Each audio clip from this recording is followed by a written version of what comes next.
One of the many letters sent to Dmitry Pislar by families desperate for help, begging the retired soldier to find men he says the Russian military has sent to fight in Ukraine under the guise of being volunteers.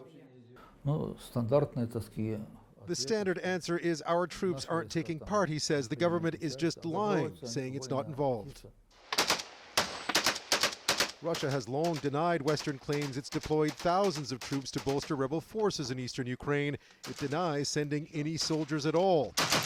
But a Kremlin advisor on Ukraine suggests that isn't true, while saying the West is sending military advisors to help Kiev. You've already sent troops? No. Not one? Russia don't send.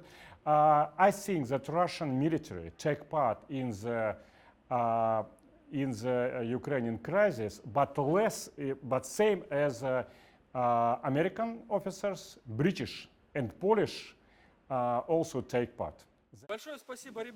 And Russian citizens continue to volunteer to fight. A video shot last summer in eastern Ukraine shows a Moscow University student on the bottom left.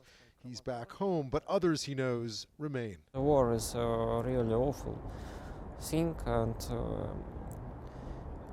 when it's a civil war, it's twice time more awful.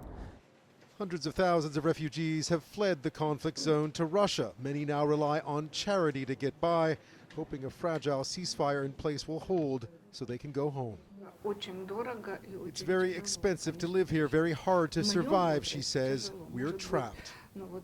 But the Kremlin advisor predicts the fighting will intensify again in eastern Ukraine this spring.